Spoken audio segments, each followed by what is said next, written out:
حضرت علی نے فرمایا تھا حضرت فاطمہ کو دفن کرنے کے بعد لكل اجتماع من خلیلین فرقۃ وكل الذی قبل الممات قلیل.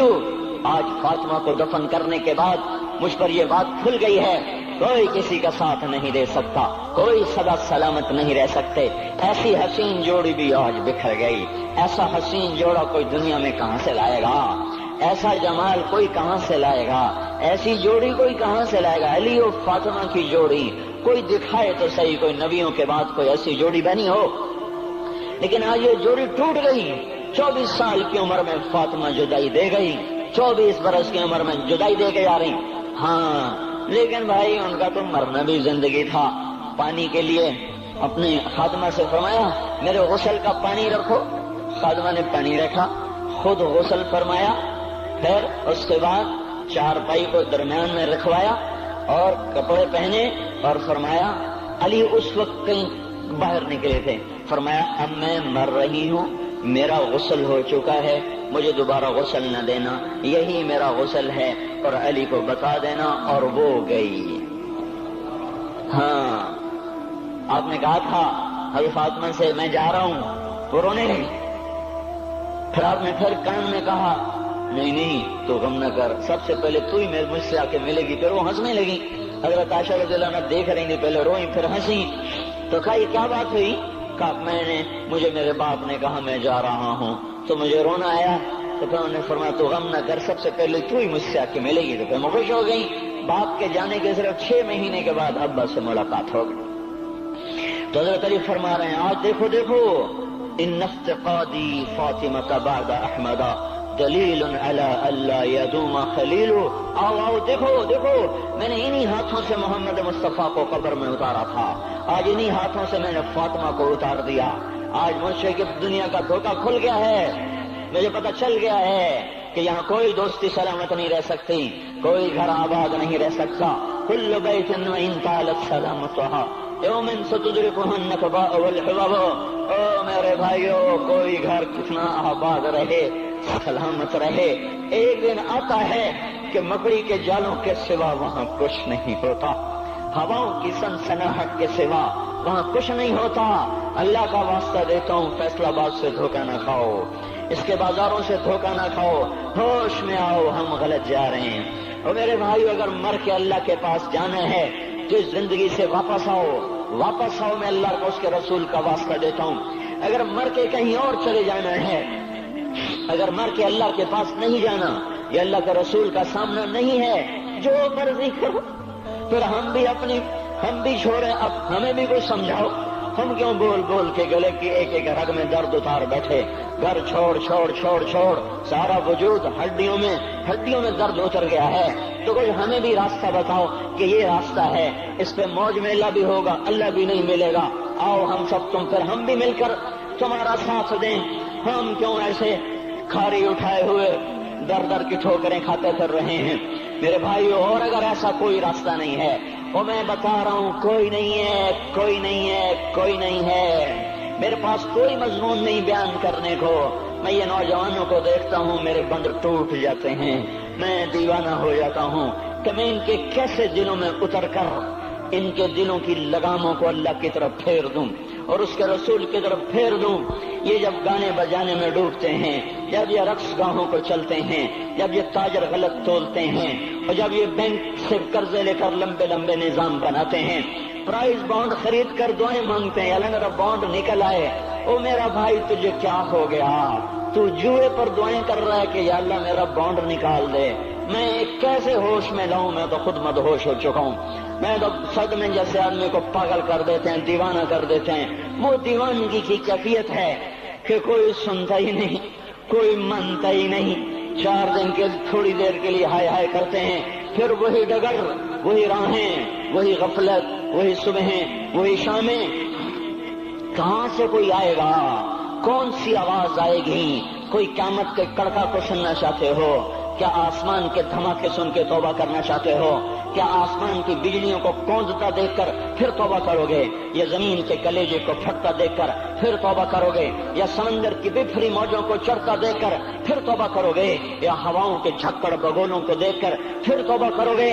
نہیں، پھر توبہ کا وقت نکل جاتا ہے، ابھی وقت ہے، ابھی ہم لوٹ آئیں، آ جائیں، قبروں کی وہ سیدگی یاد کرو، قبروں کے اندھیرے یاد کرو۔ اور میں آپ کو سنا رہا تھا، اس قبر نے مجھے روک لیا، اس کی ایک ایک مٹی کے ذرے نے مجھے کہا کچھ ادھر پڑھ لو، یہاں کوئی نہیں آیا۔ ہاں کوئی نہیں آیا کرتا، کوئی نہیں آیا کرتا، یہاں علی فاطمہ جدا ہو گئے، باقی کون ہمیشہ رہ سکتا ہے؟ اور جب جدائیاں ہوتی ہیں پھر کیا ہوتا ہے؟ كأن لم تكن بيني وبينك خلة ولا حسن ود مرة في التبادل۔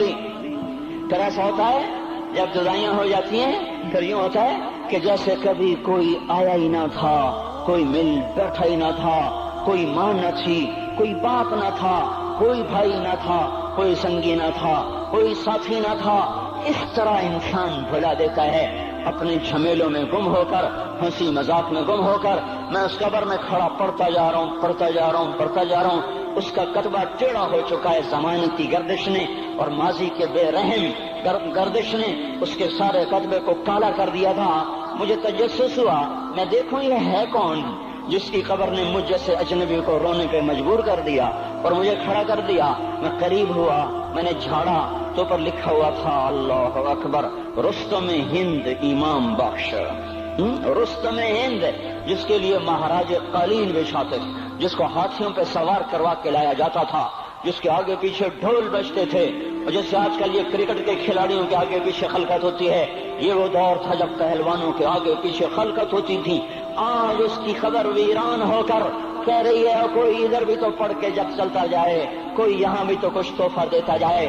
میرے محترم بھائیو، جب موت آئے گی تو کوئی اولاد یاد نہ کرے گی، کوئی ماں باپ یاد نہ کریں گے، مائیں لال بھول جاتی ہیں، ماؤں کو بچے بھول جاتے ہیں، ماؤں کو بچے بھول جاتے ہیں، باپ اولادیں بھول جاتے ہیں، بیویوں کو خامن مل جاتے ہیں، خامدوں کو بیویاں مل جاتی ہیں، یاروں کو یار مل جاتے ہیں۔ وہ تو ہم ہیں جو جا کے تہہ خاک سو جاتے ہیں، اکیلے تنہا زندگی کا سفر شروع ہو جاتا ہے۔ علی بن ابی طالب جیسا شاہ سوار، اللہ تعالیٰ کا مکرم محبوب انسان، جس کو اللہ کے نبی نے کہا علی تجھے بشارت ہو، جنت میں تیرا گھر میرے گھر کے سامنے ہوگا، اتنی بڑی بشارت علی تجھے مبارک ہو، جنت میں تیرا گھر میرے گھر کے سامنے ہوگا۔ اتنی بڑی بشارت کا لینے والا، روزانہ کی رات کی فریاد، مجھے تو پتہ نہیں کہ میرا یہ بیان قبول ہے کہ مردود ہے، آپ کو پتہ نہیں آپ کی آمد قبول ہے کہ مردود ہے۔ آج 25 روزے رکھتے ہوئے ہو گئے، کچھ پتہ نہیں اللہ تعالیٰ قبول کرے گا یا رد کر دے گا۔ بڑی ذات ہے، آج تک زندگی میں کوئی ایک عمل بھی نظر نہیں آتا جس پر ہم دعویٰ کر سکیں یہ کام تو میرا اللہ کو بڑا پسند آئے گا اور میری بخشش کا سامان ہو جائے گا۔ ہم فقیر لوگ ہیں میرے بھائیوں، ہماری معیشت اتنی خراب نہیں ہوئی جتنا ہمارا ایمان خراب ہو گیا ہے۔ ہمارا فقیر اس کا چولہا ٹھنڈا ہوا ہے، ہمیں اس کا درد ہے، لیکن اس کے چولہے ٹھنڈے ہونے کا اتنا درد نہیں ہے جتنا اس کے ایمان کی انگیٹھیاں سرد ہو چکی ہیں، جتنا یہ درد ہے، کیونکہ یہ فقر مالداروں کو بھی حاصل ہے۔ یہ فقر پوری دنیا پہ چھا چکا، مالدار بھی فقیر ہیں، دکاندار بھی فقیر ہیں، تاجر زمیندار بھی فقیر ہیں۔ آج جو جتنا بڑا دنیا دار ہے وہ ایمان کا اتنا بڑا فقیر ہو چکا ہے، وہ بھکاری ہو چکا ہے۔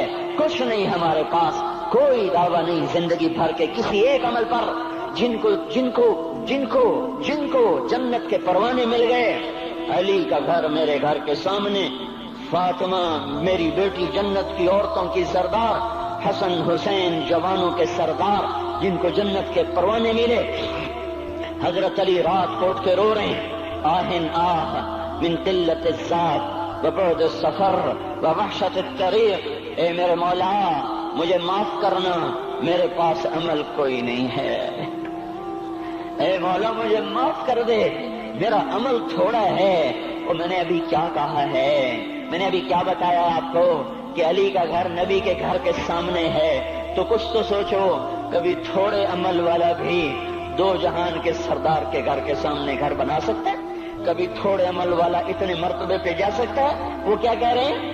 یا اللہ میرا عمل تھوڑا ہے تو میرے پاس کیا ہے جس کا میں دعویٰ کروں؟ یا اللہ میرا عمل تھوڑا ہے، یا اللہ مجھے تنہا جانا ہے، یا اللہ راستہ بڑا خطرناک ہے، یا اللہ عمل کا توشہ تھوڑا ہے، اے میرے مولا مجھے معاف کر دے، مجھے معاف کر دے۔ یہ وہ ہیں جو معاف ہو چکے ہیں، جن کی بخشش ہو چکی ہے، اور مجھے تو پتہ نہیں ہے کس حال میں